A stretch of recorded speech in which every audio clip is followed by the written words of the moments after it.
Okay, it is time for Dragon Masters. You probably forgot about Dragon Masters, didn't you? But I found a book in the library, and this one is called Dragon Masters Wave of the Sea Dragon. And it's one of the latest ones. This particular book came out very recently, so maybe you haven't even heard this one before, but it's called The Wave of the Sea Dragon. I'll probably read the first half of this to you. And here are the chapters. Remember, table of contents. This is a chapter book, so there are, look at this, 1, 2, 3, 4, 5, 6, 16 chapters. Wow, 16 chapters. Chapter 1 is Wizard in the Bubble. Chapter 2, My Spell. Chapter 3, Don't Touch the Thorns. Chapter 4, Keep It Safe. Chapter 5, Manawa. Chapter 6, Enemies, Not Friends. Chapter 7, Astrid Attacks. Chapter 8, A Hard Choice. Okay, that's the first 8 chapters I have read the names of, and so that's what I'll have time to read today. So the first 8 chapters. Here we go. The Wizard in the Bubble. Worm, take us inside the fortress of the stone dragon, Drake yelled. Drake heard the other dragon masters gasp. His earth dragon, Worm, glowed bright green. Then Drake and Worm disappeared from King Roland's castle before anyone could stop them. Worm transported them to the fortress in just a few seconds, but in those few seconds, Drake had a lot of thoughts. Jayana, the head wizard, had just told Drake and the other dragon masters that they were too late. Astrid was about to cast the false life spell. The false life spell. You know who this is? It's Astrid. I know that because right below her it says Astrid, A-S-T-R-I-D. That's her name. Astrid was an evil wizard. She planned to use the spell, this is the false life spell, on the bones of the giant ancient beasts. She wanted to bring the creatures to life to help her take over the world. See, these are bones of the giant ancient beasts. The wizards couldn't get close enough to stop Astrid. She had cast many powerful defense spells to keep the wizards out of the fortress. Dragons might be able to get past the spells, but wizards didn't want the dragon masters to try to stop Astrid. They said it was too dangerous. I know it's dangerous, Drake thought, but I have to try. Drake's mind raced as his dragon's green light faded. Will Astrid be waiting for us? He wondered. Will she hit us with magic as soon as we get there? They landed in the main courtyard of the Fortress of the Stone Dragon. That's where Astrid is. Whew, look at this. All his friends have been turned to stone. We did it, Drake thought. Worm and I made it past Astrid's defense spells with no problem. Drake did not see Astrid, but he saw his friends, Casper and his stone dragon, Shaka. Looked like gray stone statues. So did Mina and her ice dragon, Frost. Drake, Casper, Mina, and their dragons had tried to stop Astrid before. She had turned them all, except Drake, into stone. Worm had found a way to break free, but the others were still statues. Drake almost started to cry, but he stopped himself. Can't be crying when you got work to do. If I can stop Astrid, the wizards can save them, he thought. Then he spoke to Worm. Can you sense Astrid? Astrid? Where is she? He whispered. Drake's dragon stone glowed as he heard Worm's voice inside his head. So Drake talks to Worm by telepathy. He can make Worm hear him inside his head without speaking.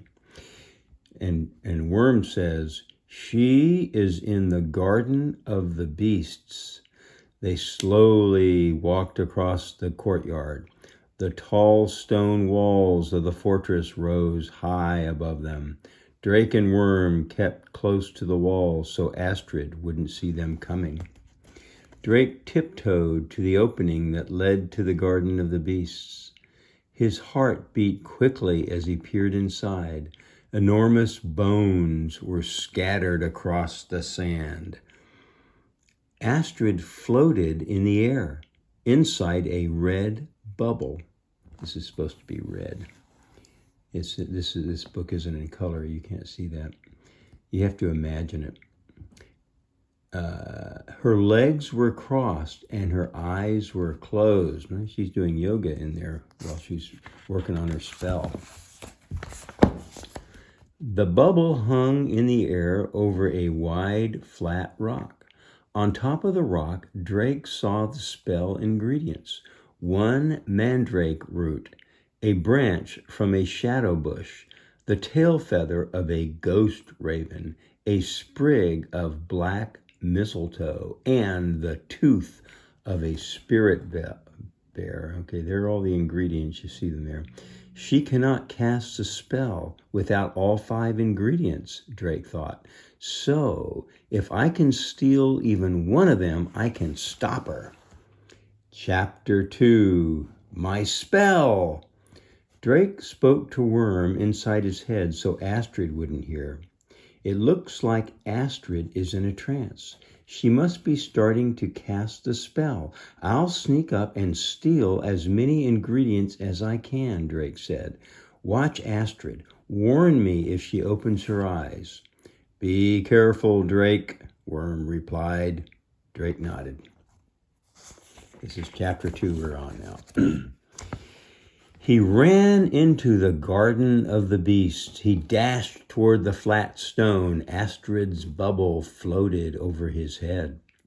He reached out to grab the ingredients. Before he could touch anything, he heard Worm's voice in his head.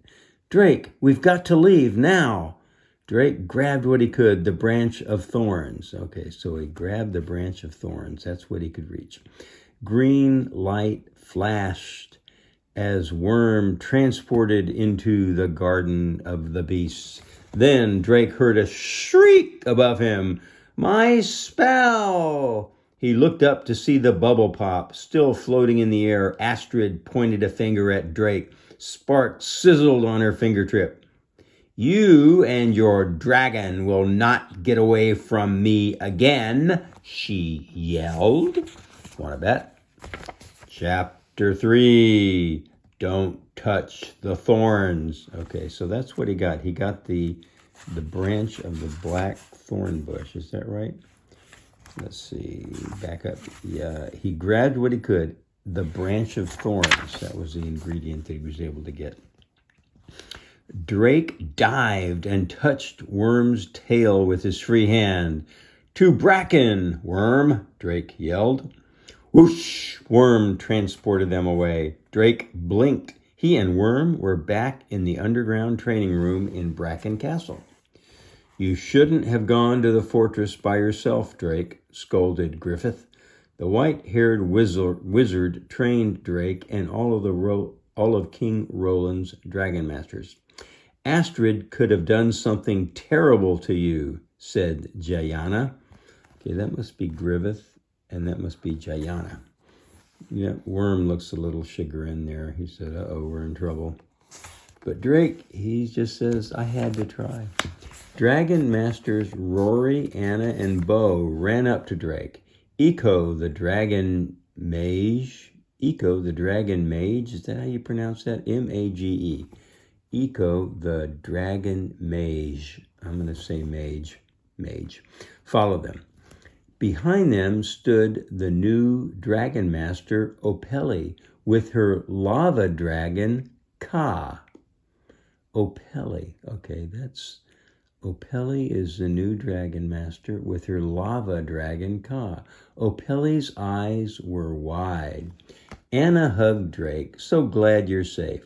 Wow, Drake, you didn't listen to Griffith, Rory said. That's something I would do. I wanted to stop Astrid from casting the spell, he told everyone. Worm and I transported right into the fortress. I tried to steal the spell ingredients, but all I got was this. He held up the branch from the shadow bush, which was dotted with sharp thorns. Be careful with that, Drake, Jayana warned. Don't prick yourself. That means don't stick yourself with a thorn. What would happen? Bo asked.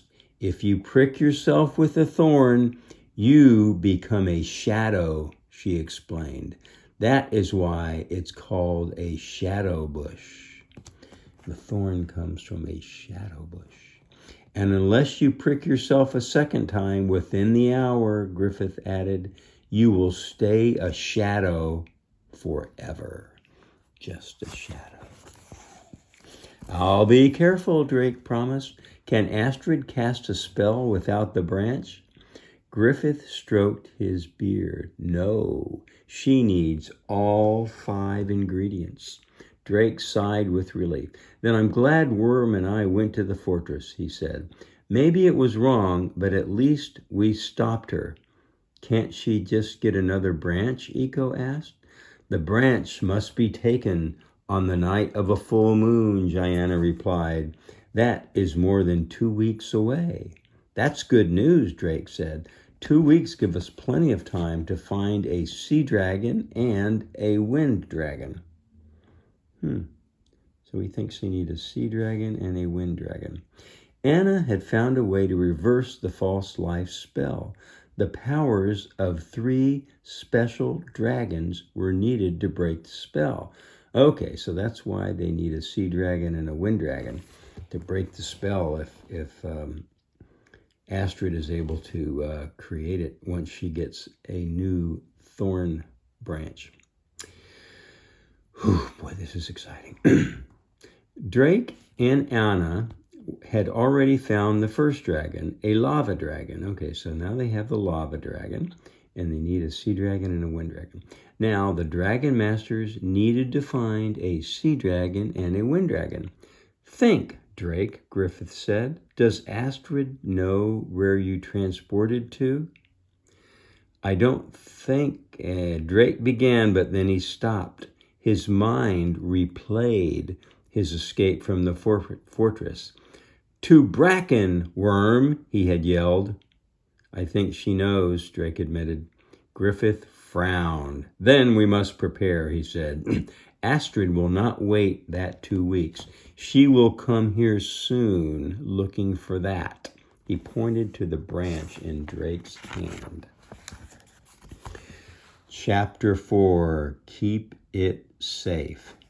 Keep it safe. S-A-F-E. Safe. Keep it safe. Chapter 4. I will find some wizards who can help protect the castle, Jayana said. She snapped her fingers and disappeared. Should we ask King Roland's soldiers to help guard the branch? Anna asked. Drake shook his head. I've seen Astrid use dark magic to control soldiers. It's safer with us. Griffith clapped his hands. Here is what we must do, he said.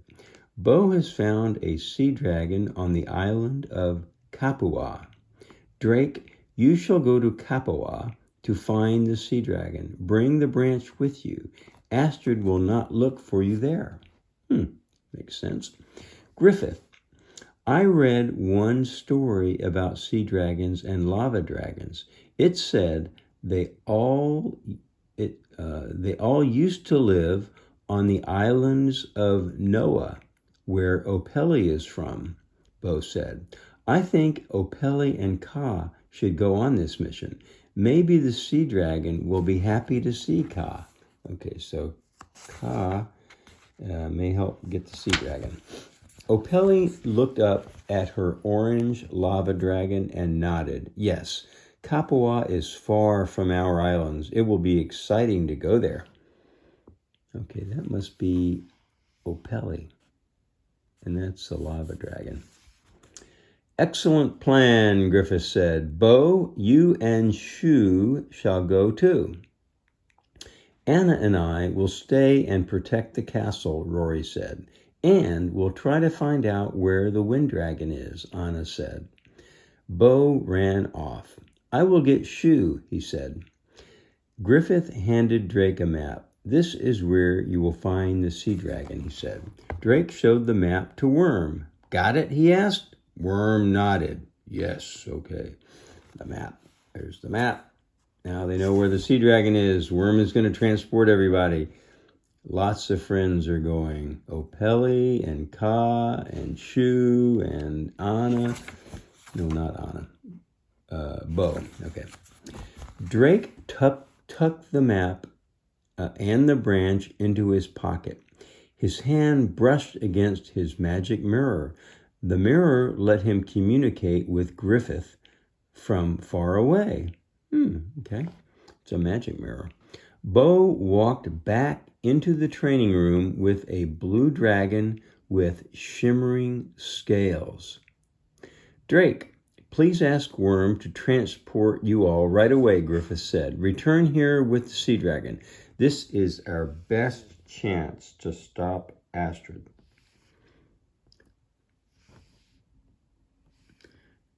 Drake, Bo, and Opeli touched Worm. Bo and Opeli each put a hand on their dragons. Worm transported them all in the flash of a green light. So Drake, Bo, Opeli, and their 3 dragons are all going. Manawa. Okay. The smell of salt water hit Drake's nose. They had landed on a sandy beach. Okay. They're on a beach. They were in a cove shaped like a half circle. Drake noticed plants he'd never seen before. There were tall trees with skinny trunks and bushes with purple flowers. A hill rose up behind them, and Drake saw the straw-colored roofs of homes there. This place reminds me of my island, Opeli remarked. Bo looked around. I do not see a sea dragon or a Dragonmaster, he said. A Dragonmaster? Is that someone who connects with a dragon? A voice asked. A voice. A young girl stepped out of the trees. She wore a light-colored shirt and a skirt made of grassy fibers. She had dark, wavy hair. Yes, Drake replied. That's what we are. We're Dragon Masters. I'm Drake, and this is Bo and Opeli, and these are our dragons, Worm, Shu, and Ka. My name is Pania, the girl said. You're not afraid of dragons? Opeli asked. Pania smiled. Why would I be afraid of baby dragons like yours? They're so cute. Our dragons aren't babies, Drake said, and we are here on an important mission. We are looking for the Dragon Master of a sea dragon. Can you help us? Yes, Pania said. You need my brother, Manawa. Follow me. They followed Pania along the shore and across the cove. A boy their age stood on top of a boulder with his hands on his hips. He wore a skirt like the one his sister wore, and his curly dark hair was streaked by the sun. There he is. See him? Around his neck, he wore a green stone. It looked like an ahi stone, the same stone Opeli wore.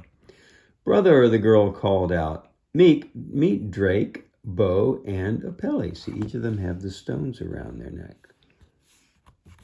Hello, Manawa called back. What brings you here with your baby dragons?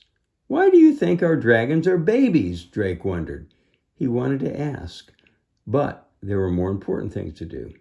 An evil wizard is casting a dangerous spell, Drake replied. We need a sea dragon to help us stop it. Your sister told us that you are a Dragon Master. Manawa jumped down from the boulder. Dragon Master? That sounds very important, he said. I was chosen to connect with Tani. T-A-N-I, Tani. But I am not called her Dragonmaster. Here, I am called a dragon friend. Okay, so he calls himself a dragon friend rather than a dragon master. I think they mean the same thing, Bo said. Opeli stepped forward. You wear an ahi stone, like mine. Manawa nodded. Yes, it helps me communicate with my dragon. Where is your dragon? Drake asked. Manawa touched his ahi stone. It began to glow. Tani, come meet our new friends, Manawa cried. Chapter 6, Enemies, Not Friends. Meet our new friends. Enemies, not friends. Chapter 6. Wow, that's a sea dragon. It's pretty cool. The calm ocean water began to move. Waves kicked up and slammed against the shore. A huge dragon head rose from the water. Tani looked at them with enormous green eyes. Red, orange, and yellow fins grew out of the side of her head. Look at that. Wow, Opeli exclaimed. Tani is such a beautiful dragon. Tani's body came out of the water. Orange and red scales covered her back. Her belly was smooth and white. Drake gasped. The sea dragon was at least twice as big as Worm, Shu, or Ka. Manawa turned to his sister. Pania, go to the village and tell everyone about our visitors, he said. I will find out more about this evil wizard Drake told us about.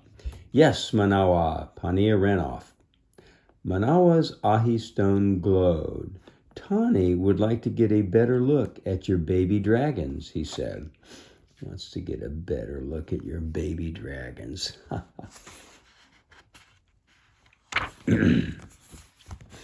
Drake smiled, shaking his head. Our dragons aren't babies. They're just smaller than Tani. This is my earth dragon, Worm, and this is my water dragon, Shu, Bo said. Shu floated through the air up to Tani. The sea dragon playfully squirted water through her nose at Shu, who then dipped her tail into the sea and splashed some water at Tani. I think they like each other, Bo said, smiling.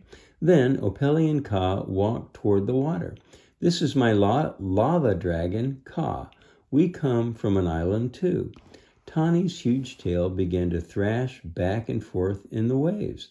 Droplets rained on Drake and the others. Shu swiftly floated back to Bo. Ka roared and an orange light began to glow deep inside him. Ka roared and an orange light began to glow. I wonder what this is all about. What's happening? Drake asked. Opeli placed a hand on her dragon. What's wrong, Ka? Her eye stone began to glow. Ka remembers stories that his grandmother told him, she said. Many years ago, there was a big fight between lava dragons and sea dragons. It happened when they both lived together on the islands of Noah. Tani says the same thing, Manawa said, his stone glowing as well. The fight between the dragons lasted many years. Okay, this is the lava dragons fighting the sea dragons.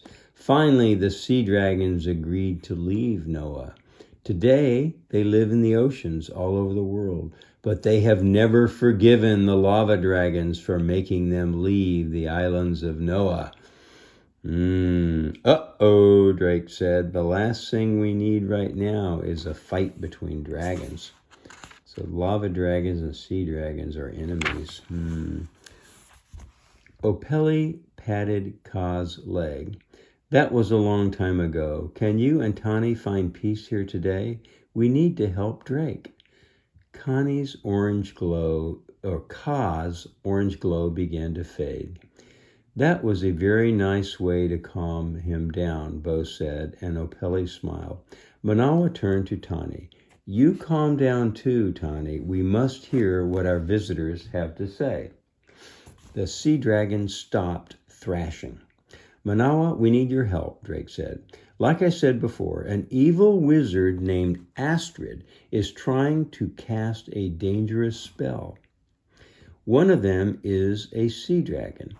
We'd like you and Tani to come with us to the kingdom of Bracken where we live, Bo said, just for a little while. Manawa frowned. I don't know, he said. I'm not... Suddenly, a big, swirling portal of red light appeared on the beach. Okay, so Manawa looks like he's not very warm to the idea of leaving and going to Bracken. But then there is a big, swirling portal of red light on the beach, and they're all looking. That's supposed to be red. They're all looking to see what it is, and it is... Chapter 7, Astrid attacks. Oh, we're gonna have to read this next time. This is very exciting though. So we're gonna find out what happens. They have the 3 dragons they need now, and somehow Astrid has found them and she's going to attack. So we'll read this next time. Remember, it's page 38, and I'm gonna look forward to finding out what happens. Okay. That's Dragonmaster's Wave of the Sea Dragon, and next time we'll do part 2. Bye-bye, girls.